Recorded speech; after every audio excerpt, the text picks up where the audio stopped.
بسم الله الرحمن الرحيم الرحمن علم القرآن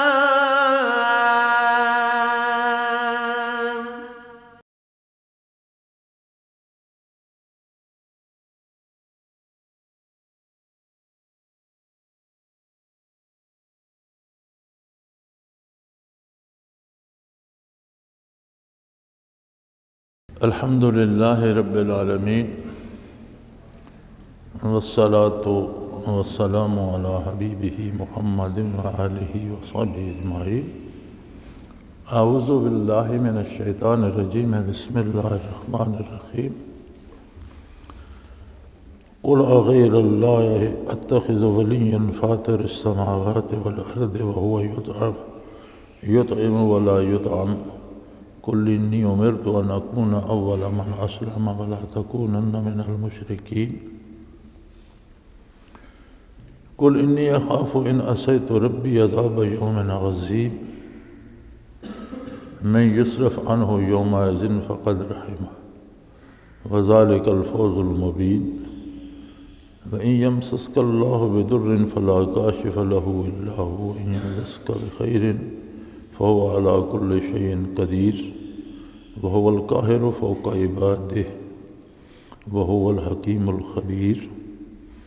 قل أي شيء أكبر شهادة قل لله شهيد بيني وبينكم وأوحي إلي هذا القرآن لأنذركم به ومن بلغ أئنكم لتشهدون أن مع الله آلهة أخرى قل لا أشهد قل إنما هو إله واحد وإنني بريء مما تشركون. الذين آتيناهم الكتاب يعرفونه كما يعرفون أبناءهم الذين خسروا أنفسهم فهم لا يؤمنون. اللهم سبحانك لا علم لنا إلا ما علمتنا إنك أنت العليم الحكيم. مولاي صل وسلم دائما أبدا على حبیبک خیر الخلق کلہم.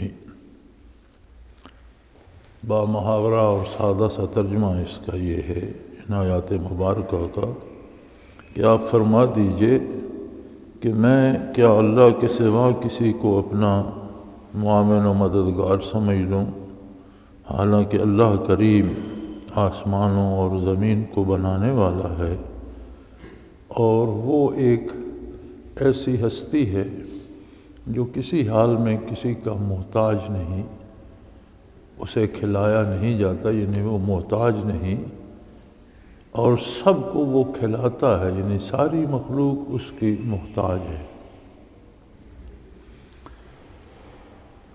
اور مجھے فرما دیجئے مجھے حکم دیا گیا ہے کہ میں سب سے پہلا اسلام لانے والا، تسلیم کرنے والا بنوں اور کبھی بھی اللہ کی ذات یا صفات میں کسی قسم کے شرک کا ساتھ نہ دوں.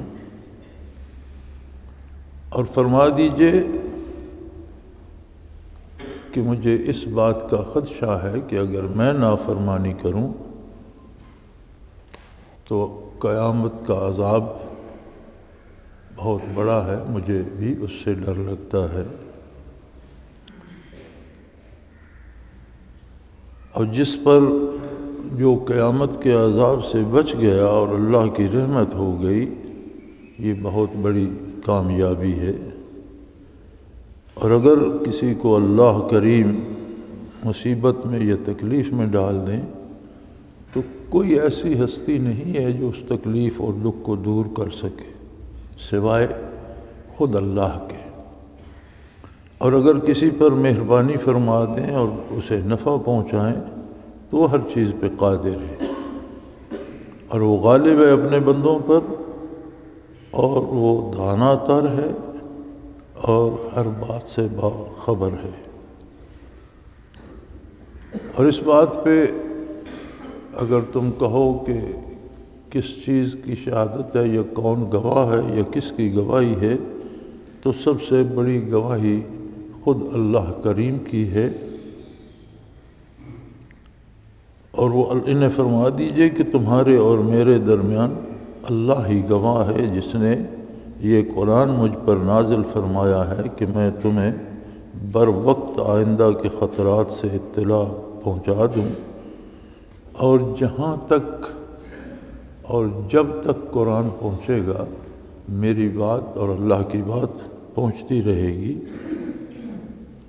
تم اس بات کی گواہی دیتے ہو کہ اللہ کے ساتھ کوئی دوسرا معبود بھی ہے، تو یہ تمہارا کہنا ہے، میں اس بات کی گواہی نہیں دیتا، بلکہ فرما دیجئے کہ یقینی بات یہ ہے کہ اللہ واحد لا شریک ہے، اور جو شرک تم کرتے ہو میں اس سے بری ہوں۔ اور یہ جو صاحب کتاب ہیں جنہیں آپ سے پہلے کتابیں دی گئی ہیں، فرمایا یہ میرے رسول کو اس طرح پہچانتے ہیں جس طرح بندہ اپنی اولاد کو یا افراد خانہ کو پہچانتا ہے۔ انہیں پتہ ہے کہ آپ اللہ کے سچے نبی ہیں، لیکن ان کی بدنصیبی ہے کہ ان کی بدعمالیوں نے ان کے دل سیاہ کر دی ہیں، اور یہ سخت خسارے میں ہیں، انہیں ایمان نصیب نہیں ہوگا۔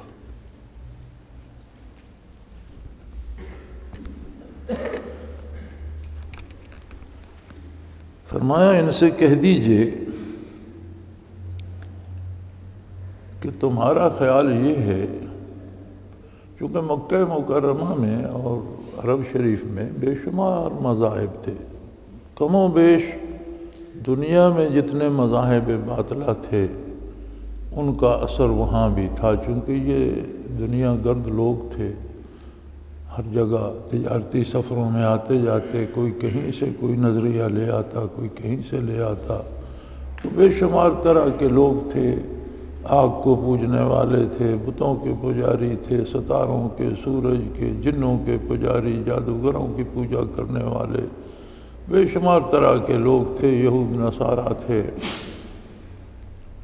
تو کوشش انہوں نے یہ کی کہ آپ صلی اللہ علیہ وسلم جو فرماتے ہیں یہ تو سارے ہمارے معاشرے کو طے و بالا کر دے گا، آخر آپ کی بعثت سے پہلے بھی تو یہاں لوگ گزارا کر رہے ہیں، اور مختلف مذاہب ہیں، اور اپنے اپنے مذہب پہ ہر کوئی چل رہا ہے، اور سمجھوتے سے زندگی بسر ہو رہی ہے۔ وہاں بات یہ تھی کہ جہاں تک مذہب کا تعلق تھا وہ صرف عقیدے کا نام تھا کہ کس کا عقیدہ اور نظریہ کیا ہے۔ جہاں تک معاملات کی بات تھی اس میں سارے شامل تھے، ہر عقیدے، ہر مذہب کے لوگ سود بھی کھاتے تھے، بدکاری بھی کرتے تھے، پیشہ ور بھی تھے، چوری ڈاکہ بھی کر لیتے تھے، نظریات اپنے اپنے تھے، عقیدے اپنے اپنے تھے، طریقے عبادت اپنا اپنا تھا، لیکن جو عملی زندگی معاشرے میں تھی وہ سب کی ایک سی تھی۔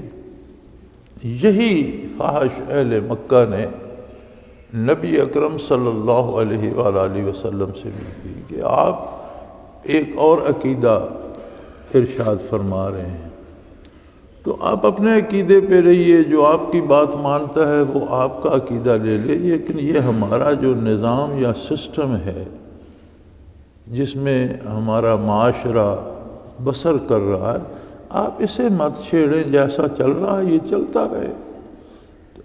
پہلے بہت سے مذاہب ہیں، ایک مذہب اور سے اس سے کیا فرق پڑتا ہے؟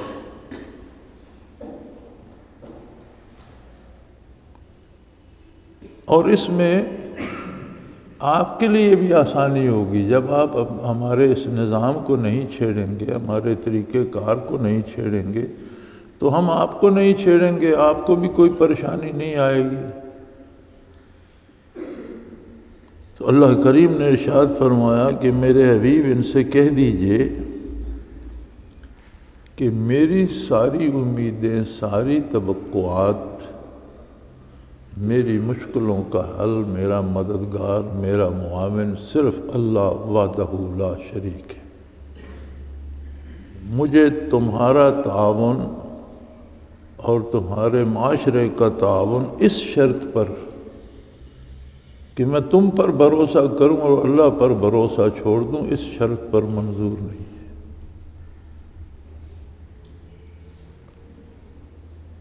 اور اللہ وہ ہستی ہے جو آسمانوں کا بھی خالق ہے، زمین کا بھی خالق ہے، اور جو کچھ اس میں ہے اس سب کا خالق ہے۔ اور اللہ وہ ہستی ہے جو بے نیاز ہے، کسی کا محتاج نہیں۔ اس کی ذات، اس کی صفات کسی کے ماننے نہ ماننے کی محتاج نہیں ہے، اور ساری مخلوق اس کی محتاج ہے۔ ہر وجود کو رزق وہ دیتا ہے، ساری مخلوق اس کا کھاتی ہے، اور وہ مخلوق کا محتاج نہیں ہے۔ اس ہستی نے مجھے حکم دیا ہے کہ میں مثالی مسلمان بنوں، سب سے پہلا مسلمان، سب سے اعلیٰ نمونے کا مسلمان، اللہ کی اطاعت کرنے والا سب سے اعلیٰ انسان۔ اور اس نے مجھے حکم دیا ہے کہ میں کسی طرح بھی اس کی ذات یا اس کی صفات میں کسی کی شراکت کی بات کا تصور بھی نہ کروں، اس کے قریب بھی نہ جاؤں۔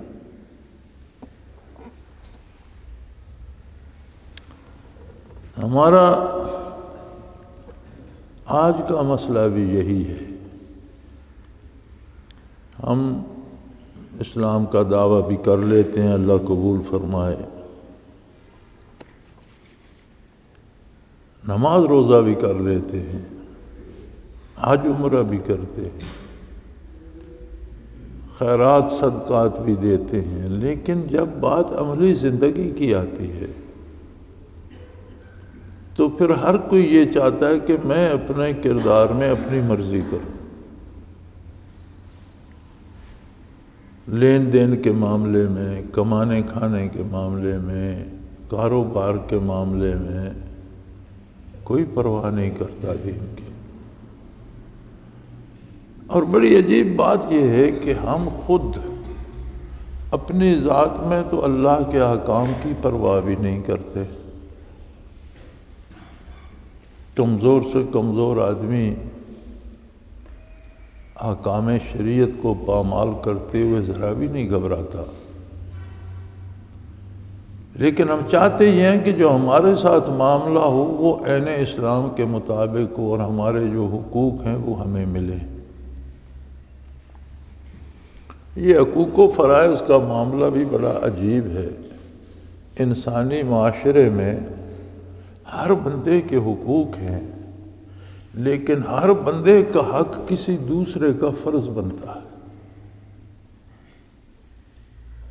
انسانی معاشرہ مدنیت پہ مبنی ہے، انسان مدنی الطبع ہے، یعنی مل جل کر رہنے والا۔ مدنی الطبع کہتے ہیں ایسی مخلوق جو تنہا نہیں رہ سکتی، مل جل کر رہتی ہے۔ ہم ایک دوسرے کے محتاج ہیں۔ دکاندار کاشتکار کا اور گاہک کا محتاج ہے، کاشتکار اپنی جگہ بارش کا اور کھیتی کا اور پانی کا اور نہر کا اور کھاد کا بیج کا محتاج ہے۔ درزی کے محتاج ہیں ہم لباس کے لیے، جوتا بنانے والے کے محتاج ہیں کہ کوئی بنا کر دے، جوتا بنانے والا محتاج ہے کہ کوئی اس کے بنے ہوئے خریدے۔ یعنی انسانی معاشرہ آپس میں ایک دوسرے سے اس طرح مل کے رہتا ہے، تو ایک بندے کا حق دوسرے کا فرض بنتا ہے۔ جب ہم اپنا فرض ادا نہیں کرتے تو بہت سے لوگوں کے حقوق پامال ہوتے ہیں۔ اور یہ کتنی عجیب بات ہے کہ وطن عزیز میں آپ نے جب دیکھا جلوس نکلتے ہیں اپنے حقوق کے لیے، لیکن کوئی یہ نہیں سوچتا، مثلا پڑھا لکھا طبقہ ہے، دفتری لوگ ہیں، وہ ہڑتال کر دیتے ہیں یہ ہمارے حقوق نہیں مل رہے۔ وہ یہ نہیں سمجھتے کہ ہماری ایک دن کی ہڑتال سے دوسروں کے حقوق کتنے متاثر ہوں گے۔ جو تمہارا فرض ہے وہ تم پورا نہیں کرتے، صرف حق کا مطالبہ کرتے ہو، جس کا نتیجہ یہ ہے کہ جب ہم احکام الہی کی بھی پرواہ نہیں کرتے تو من جانب اللہ جو سزائیں ملتی ہیں وہ بڑی عجیب و غریب ہوتی ہیں، انسان کی سمجھ سے بالا تر ہوتی ہیں۔ بہت بڑی تحریک چلی، بے شمار لوگوں نے جانیں دیں، کوئی نہیں گن سکتا کتنے لوگ شہید ہوئے، سب اندازے ہیں۔ کتنی عزتیں مسلمانوں کی لٹیں، کتنے لوگ گھر بار چھوڑ کر مہاجر ہوئے۔ بات کیا تھی کہ پاکستان کا مطلب کیا ہے؟ لا الہ الا اللہ۔ لیکن اللہ نے جب وہ ملک دے دیا تو حیرت کی بات یہ ہے کہ جو لوگ ہجرتیں کر کے آئے تھے ان کی نسلوں کو بھی دیکھو تو وہ بھی اس بات سے بدل گئے۔ اپنے کردار میں وہ چاہتے ہیں جو ہم چاہیں وہ کریں، ہمیں کوئی پوچھنے والا نہ۔ اللہ کے عذاب بھی نرالے ہوتے ہیں۔ جس بات سے ہم گلو خلاصی چاہتے تھے وہ تھا انگریز کا غلبہ۔ غلبہ یہ تھا کہ اس نے پورے بر صغیر میں ایک آئین و دستور اور ایک طرز حیات رائج کر دیا تھا، اور غالباً یہ 1835 میں انڈین پینل کوڈ کے نام سے ایک پورا ضابطہ بنایا گیا کہ کس کس طرح کیا ہوگا، عدالتی نظام کیسے ہوگا، تعلیمی نظام کیا ہوگا، معاشی نظام کیا ہوگا، اور پہلی دفعہ معیشت میں سود داخل کیا گیا، تعلیم سے دین کو خارج کر کے محض دنیاوی چیزیں اس میں ڈالی گئیں، اور اسی طرح پورا نظام ترتیب پایا۔ اللہ نے ہمیں خطہ زمین تو دے دیا، ہم اپنے وعدے پہ قائم نہ رہے۔ اس کی سزا ہمیں یہ ملی کہ 63 برس ہو گئے ہیں، حکمران بدل گئے ہیں، انگریز کی جگہ مقامی لوگ آ گئے ہیں، انداز حکمرانی نہیں بدلا۔ ہم آج بھی انڈین پینل کوڈ 1835 کو بھگت رہے ہیں، یعنی آج بھی ہمارا پورا نظام جو ہے اس کی بنیاد وہی انڈین پینل کوڈ مجریہ 1835 ہے۔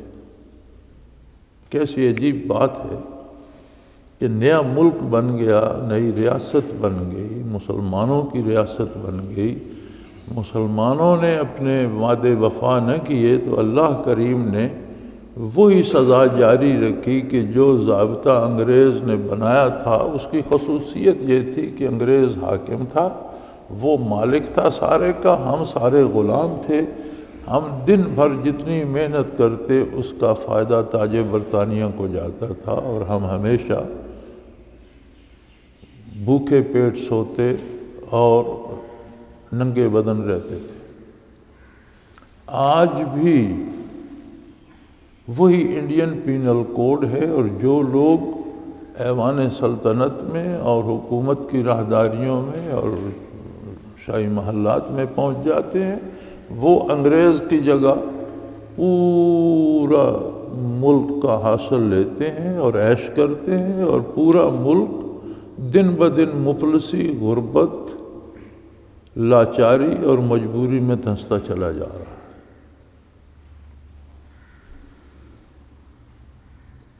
اچھا، لوگ جلوس نکالتے ہیں، تحریکیں چلاتے ہیں، پھر سیاست میں آتے ہیں، پھر وہ MNA یا MPA بن جاتے ہیں، پھر ارکان سلطنت میں شریک ہو جاتے ہیں۔ جب وہاں پہنچتے ہیں تو کہتے ہیں نظام یہی ٹھیک ہے، یہ رہنے دو۔ سیاسیات پہ بڑی لڑائی ہوتی ہے، سیاسی جماعتوں میں ایک دوسرے پہ اعتراضات کرتے ہیں، لیکن جب نظام کی بات آتی ہے تو آپ بھی روز سنتے ہیں ہر سیاسی جماعت کہتی ہے نہیں، ہم اس نظام کو نہیں گرنے دیں گے۔ یہ کون سا منزل من اللہ نظام ہے؟ یہ کیا نبی کریم صلی اللہ علیہ وسلم نے سکھایا ہے؟ کیا یہ قرآن میں آیا ہے؟ یہ تو انگریز کا دیا ہوا نظام ہے یار، یہ ختم نہیں ہوگا تو غلامی کیسے کٹے گی؟ یعنی زنجیریں وہی ہیں، توق و رسن وہی ہیں، گلے میں بھی توق ہے، ہاتھ پاؤں بندھے ہوئے ہیں، صرف جس بندے کے ہاتھ میں زنجیر یا چابک تھی، جو مالک تھا وہ بدل گیا، انگریز چلا گیا، مقامی بندہ آ گیا۔ عام آدمی کو اس سے کیا ملا؟ لیکن جب بھی نظام کی بات ہوتی ہے کہتے ہیں نہیں یہ نظام ہم نہیں بدلنے دیں گے، یہی رہے گا۔ اور یہ میری رائے میں ہمارے کردار کا نتیجہ ہے۔ ہم عام آدمی جو ہیں، جو ہم شور کرتے ہیں ہمیں ہمارا حق نہیں ملتا، ہمارے لیے بجلی کوئی نہیں، ہمارے لیے پانی کوئی نہیں، ہمارے لیے آٹا کوئی نہیں، ہمیں راشن نہیں ملتا، ہمارے بچوں کی تعلیم کا کوئی انتظام نہیں، ہم پیسے دے کے مہنگی دوائی خریدتے ہیں تو وہ بھی جعلی نکلتی ہے، ہمارے لوگ بغیر علاج کے مر رہے ہیں، یہ ساری تکلیفیں ہیں۔ لیکن کیا کبھی ہم نے سوچا کہ ہم نے اللہ سے جو وعدہ کیا تھا اسے ہم نے وفا کیا ہے؟ کیا ہم نے سود کھانا چھوڑ دیا ہے؟ کیا ہم نے اللہ کے ساتھ دوسروں کو شریک کرنا چھوڑ دیا ہے؟ ایک شرک ہوتا ہے کہ کوئی بت بنا کر اس کی پوجا کرنا شروع کر دیتا ہے، یہ سورج چاند ستاروں کو پوجنا شروع کر دیتا ہے، یہ تو ظاہری سی بات ہے۔ اور بتوں پر اتنی سخت چوٹ لگائی محمد الرسول اللہ صلی اللہ علیہ وسلم نے کہ ایک دفعہ کوئی لا الہ الا اللہ پڑھ لے تو پھر وہ بت پوجنے کا تصور نہیں کرتا، بتوں کو پرے کا اہمیت نہیں دیتا۔ ایک شرک یہ ہوتا ہے جسے شرک خفی کہتے ہیں کہ بندہ اپنی امیدیں اللہ سے توڑ کر دوسروں سے وابستہ کر لے، جس کی بات یہاں ہو رہی ہے، کل غیر اللہ اتخذ ولیا۔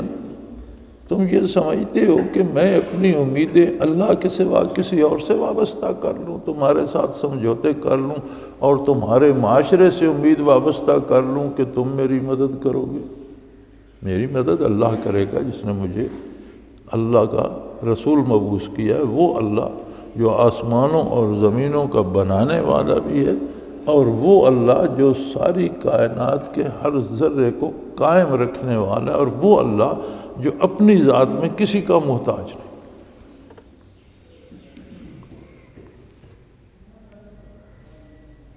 ہمارا سب سے بڑا جرم یہ ہے کہ ہم امیدیں غیر اللہ سے وابستہ کر لیتے ہیں، اللہ کی اطاعت چھوڑ دیتے ہیں، ان کی اطاعت کرتے ہیں کہ اس کی اطاعت سے مجھے فائدہ ملے گا، تکلیف نہیں ہوگی۔ اللہ کی سزا یہ ہے کہ وہ ظالمانہ قانون جو انگریز نے بنایا تھا، انگریز جب اسے استعمال کرتا تھا تو اس میں تھوڑی سی گنجائش پھر بھی تھی۔ جب وہ مقامی لوگوں کے ہاتھ میں آیا تو انہوں نے وہ اتنا سخت کر دیا کہ اب تو اس میں سانس لینے کی گنجائش بھی نہیں ہے۔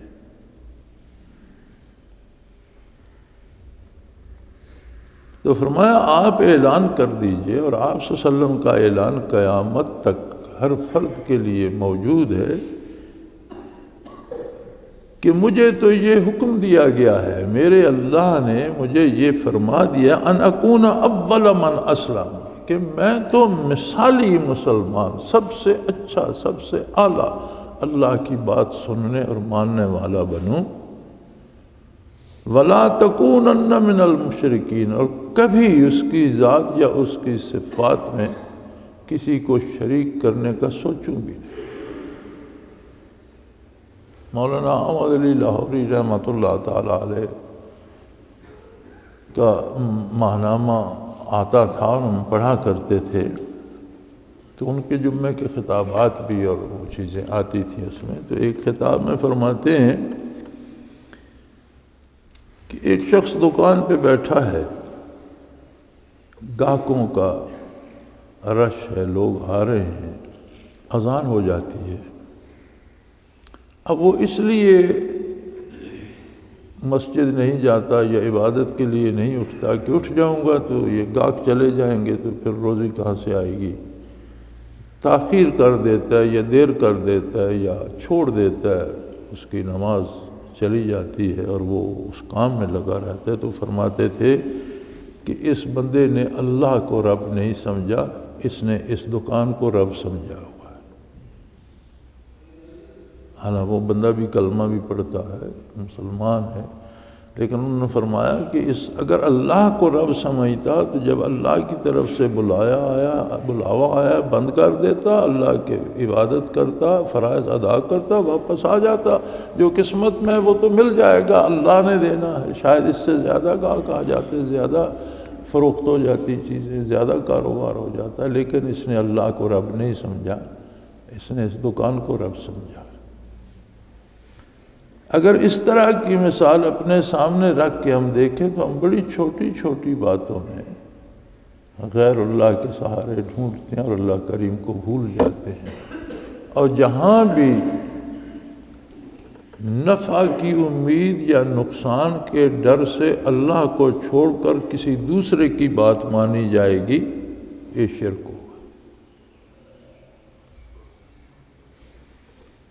تو حضور اکرم صلی اللہ علیہ وسلم نے فرمایا کہ میں تو اللہ کا رسول ہوں، اولو العزم رسول ہوں، آخری رسول ہوں، نبیوں کا بھی نبی ہوں، نبیوں کا بھی امام ہوں، رسولوں کا بھی امام ہوں، امام المرسلین ہوں، اور نبی میں تخلیقی طور پر گناہ کا مادہ ہی نہیں ہوتا، نبی معصوم عن الخطا ہوتا ہے، نبی سے غلطی ہو ہی نہیں، گناہ ہو ہی نہیں سکتا، اس لیے کہ نبی مقتدا ہوتا ہے مخلوق کا۔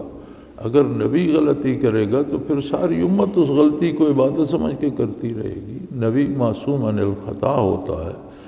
فرمایا اس کے باوجود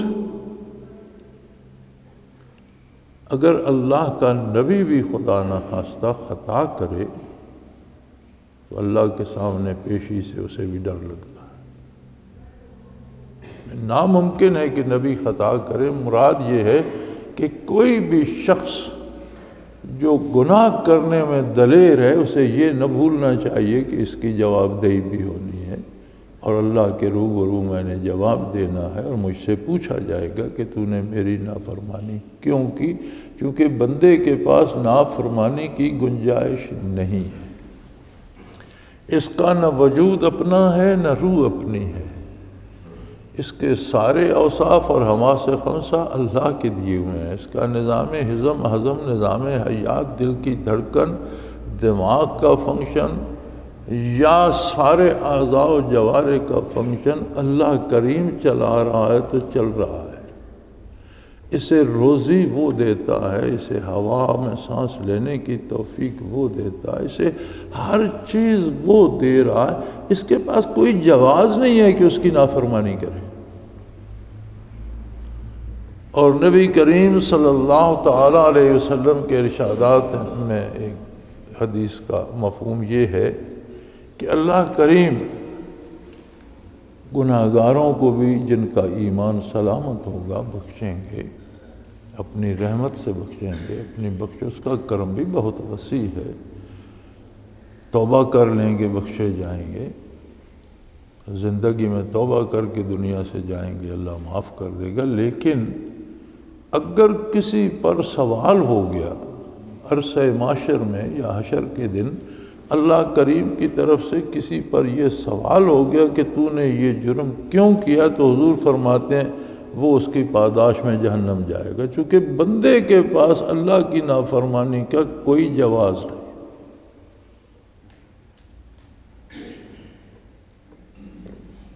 سو فرمایا انسان ساری زندگی کامیابی کے پیچھے بھاگتا ہے،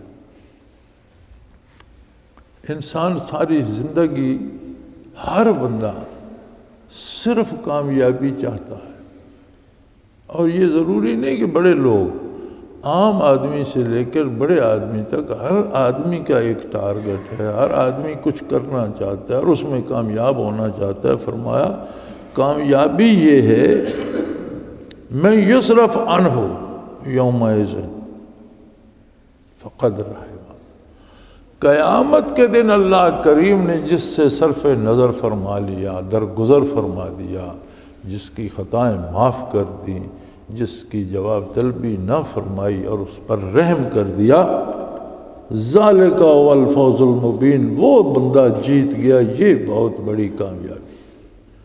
یعنی حقیقی کامیابی یہ ہے کہ آپ کو اللہ کی بارگاہ میں نجات نصیب ہو جائے، عذاب سے بچ جائیں، یہ بہت بڑی کامیابی۔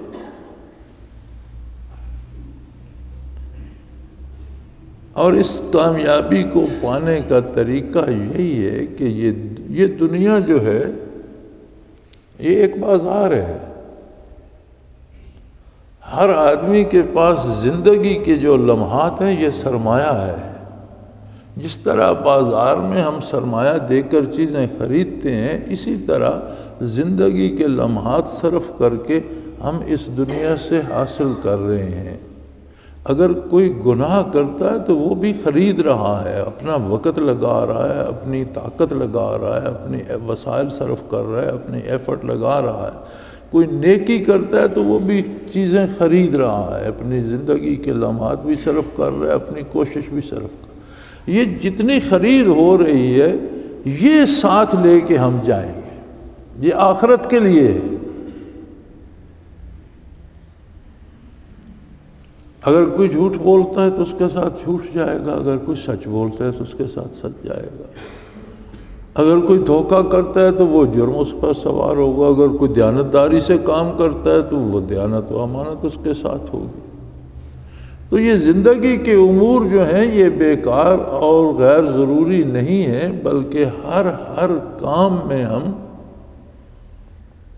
یا اللہ کی اطاعت کر رہے ہیں، حضور کا اتباع کر رہے ہیں، یا نافرمانی کر رہے ہیں۔ اب یہ زندگی کا اثاثہ ساتھ جائے گا، مال و دولت نہیں جائے گا، اولاد نہیں جائے گی، مکان نہیں جائیں گے، گاڑیاں نہیں جائیں گی، لیکن یہ کردار جو ہمارا ہے یہ ہمارے ساتھ جائے گا۔ حضور اکرم صلی اللہ علیہ وسلم کے ایک ارشاد کا مفہوم ہے کہ بندے کے ساتھ 3 چیزیں جاتی ہیں دنیا سے، اس کے اہل و عیال، رشتہ دار، جنازہ اٹھتا ہے تو وہ ساتھ ہوتے ہیں، اس کا مال و دولت، تزک و احتشام، جتنا امیر آدمی ہے اتنی اچھی چارپائی ہوگی، قیمتی چادر ہوگی، جنازے میں بھی مال کا نظر آتا ہے کہ یہ مالدار ہے، یہ غریب ہے، اور اس کے اعمال۔ فرمایا 2 چیزیں تو قبر میں ڈال کے واپس آ جاتی ہیں، رشتہ دار بھی، ورثاء بھی، اولاد بھی، اہل و عیال بھی، اور مال و منال بھی بندے کو قبر میں ڈال کے واپس۔ لیکن تیسری چیز اعمال، وہ وہاں ساتھ رہ جاتے ہیں، وہ اس کا اپنا ذاتی سرمایہ ہے، وہ اس کے ساتھ جاتا ہے۔ سو فرمایا جو برائی خریدتا ہے وہ کیوں اللہ کے اس دن سے نہیں ڈرتا جب اسے اللہ کے روبرو پیش ہونا ہے۔ من ماتا فقد قام قیامتہ ہوا کما قال رسول اللہ صلی اللہ علیہ وسلم، کہ جو مرتا ہے ایک طرح سے چھوٹی قیامت تو اس کی قائم ہو جاتی ہے۔ جب قبر میں جاتا ہے تو اعمال ساتھ ہوتے ہیں، جیسا کردار ہے، جیسا عقیدہ ہے، اور عقیدے کے بعد جیسے اعمال ہیں، اور عقیدہ بھی علماء حق فرماتے ہیں کہ اعمال ہی کا نام ہے۔ جس بندے کے اعمال شریعت کے مطابق نہیں، وہ کیسے کہتا ہے کہ میں شریعت کو مانتا ہوں؟ جس کا کردار اسلام کے خلاف ہے وہ کیسے کہتا ہے کہ میں اسلام کو مانتا ہوں؟ یہ تو عجیب سی بات ہے۔ وہ فرماتے ہیں کردار ہی ایمان کا بھی گواہ ہے، کہ اس کا کردار درست ہے تو اس کا ایمان سلامت ہے، ورنہ محض روایتی کہتا ہے۔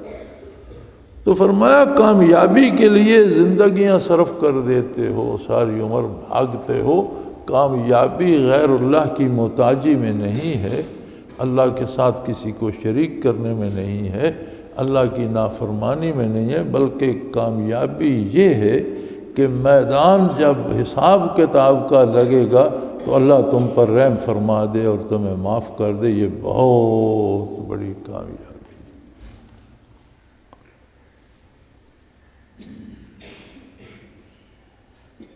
خود حضور اکرم صلی اللہ علیہ وسلم نے ایک موقع پہ فرمایا کہ رحمت الہی کے بغیر کوئی نہیں بخشا جائے گا۔ ام المومنین حضرت عائشہ صدیقہ رضی اللہ عنہ نے عرض کیا رسول اللہ آپ بھی؟ فرمایا ہاں میں بھی۔ انہوں نے اس کی یا رسول اللہ آپ تو امام المرسلین نے فرمایا تو یہ اس کی رحمت ہے نا، یہی تو اس کی رحمت ہے۔ اس لیے دنیا میں ہر بندہ اپنے آپ کو دیکھے، اگر اسے نیکی کی توفیق ملتی ہے، اس کا کردار صالح ہے، تو یہ اس نے رحمت الہی کو دنیا میں پا لیا، انشاءاللہ قبر میں بھی سرخرو ہوگا، آخرت میں بھی سرخرو ہوگا۔ لیکن اگر اسے اطاعت الہی نصیب نہیں اور برائی کرتا ہے، جھوٹ بولتا ہے، حرام کھاتا ہے، جائز ناجائز سمیٹ کر کھا رہا ہے، تو فرمایا رحمت الہی سے دور ہے۔ اور یہ بڑی عجیب بات ہے کہ انسان کو اللہ نے ان دونوں میں سے ایک راستہ چننے کا اختیار دیا ہے۔ وَهَدَيْنَاهُ السَّبِيلَ اما شاکرم و اما کفورا، ہم نے انسان کو دونوں راستے دکھا دیے ہیں، اب وہ شکر کا راستہ اختیار کرنا چاہتا ہے یا ناشکری کا، اب یہ اس پر ہے۔ تو اتنا سا فیصلہ خود انسان نے کرنا ہے۔ اگر وہ خود یہ فیصلہ نافرمانی کا کر لیتا ہے تو عرصہ معاشر میں کس کو شکوہ، کس سے شکوہ کرے گا؟ اس کا اپنا فیصلہ ہے۔ اور قیامت کو قرآن کریم نے جو منظر کشی فرمائی ہے ہوگا بھی یہی کہ اعمال نامے دے دیے جائیں گے ہر ایک کو، اور حکم ہوگا اقرا کتابک، اپنا اعمال نامہ پڑھو، تم جو دنیا میں کرتے رہے، جو بولتے رہے، میرے فرشتے لکھتے رہے، ما یلفظ من قول الا لدیہ رقیب عتید، تمہارے لبوں سے جو لفظ نکلتا تھا وہ لکھا جاتا تھا، تم جو حرکت کرتے تھے، سکون سے نیکی کرتے تھے، گناہ کرتے تھے، جو کرتے تھے وہ لکھا جاتا تھا۔ آج یہ اعمال نامہ تمہارے سامنے، کفا بنفسک الیوم علیک حسیبا، آج تم اپنے خود ہی جج بن جاؤ، اپنا فیصلہ کر لو، اپنا اعمال نامہ دیکھ لو، تم نے زندگی اطاعت میں صرف کی یا نافرمانی۔ چونکہ ہم دن بھر جو کرتے ہیں یہ ہمارے اندر ایک جج بیٹھا ہے جو فیصلہ کرتا ہے مجھے ایسا، اس کو قتل کر دو، اس کو چھوڑ دو، اور یہ نہ سوچو کہ یہ جائز ہے یا ناجائز ہے۔ اگر یہ جج جو ہمارے اندر ہے یہ سوچے کہ اللہ کا حکم کیا ہے، میں ویسا کروں، تو میدان حشر کی کامیابی بھی یقینی ہے۔ اور اگر آج ہم اللہ کی عظمت کو بھول کر اپنی خواہشات پہ فیصلے کرتے رہیں تو سب سے بڑی نامرادی اور ناکامی یہ ہوگی۔ اللہ کریم ہماری خطاؤں سے درگزر فرمائے، ہمارے اس احساس و شعور کو زندہ کرے اور ہمیں توفیق دے کہ ہم اس کے نبی صلی اللہ علیہ وسلم کی پیروی کا حق ادا کر سکیں۔ آخر دعوانا ان الحمدللہ رب العالمین۔ اللہ اللہ اللہ اللہ اللہ اللہ اللہ اللہ۔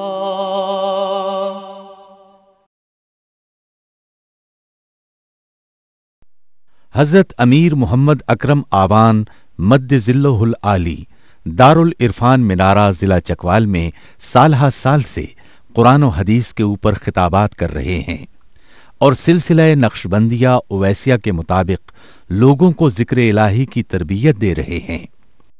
وہ قرآن پاک کی تفسیر ترتیب وار بیان کر رہے ہیں۔ تفسیر قرآن کو وہ موجودہ ملکی اور بین الاقوامی حالات کے مطابق بیان کرتے ہیں۔ موٹر وے سے کلر کہار کے انٹرچینج سے نکلتے ہوئے، کلر کہار کی جھیل سے ہوتے ہوئے، میانی، بوچھال اور نور پور سے گزرتے ہوئے دارالعرفان منارہ پہنچ سکتے ہیں۔ حضرت امیر محمد اکرم آوان نے بچیوں اور بچوں کی دینی اور دنیاوی تعلیم کے لیے سقارہ اکیڈمی کے نام سے ایک درسگاہ بھی قائم کی ہے، جس کا افتتاح ملک پاکستان کے صدر جنرل محمد ضیاء الحق نے اپنے دست مبارک سے کیا تھا۔ وہ تمام احباب جو اسلام کی طلب رکھتے ہیں ان سے گزارش ہے کہ دارال عرفان منارہ ضلع چکوال میں امیر محمد اکرم آوان صاحب کے خطابات سے مستفید ہوں۔ وہ ہر جمعے کو نماز سے پہلے بیان فرماتے ہیں۔ ہر ماہ کی پہلی اتوار کو ماہانہ اجتماع ہوتا ہے جس میں آپ خصوصی خطاب فرماتے ہیں اور پاکستان کے چاروں صوبوں سے احباب اس اجتماع میں شرکت کرتے ہیں۔ اس کے علاوہ یہاں سال میں 2 مرکزی اجتماعات بھی ہوتے ہیں، ایک رمضان المبارک میں اعتکاف کا اجتماع اور دوسرا جولائی اور اگست میں 40 دن کا اجتماع ہوتا ہے جس میں روحانی تربیت کی جاتی ہے۔ اپنا خون سیماب دے کر اتنا ہم کر جائیں گے، نام آقا کا چمن میں پھر رقم کر جائیں گے۔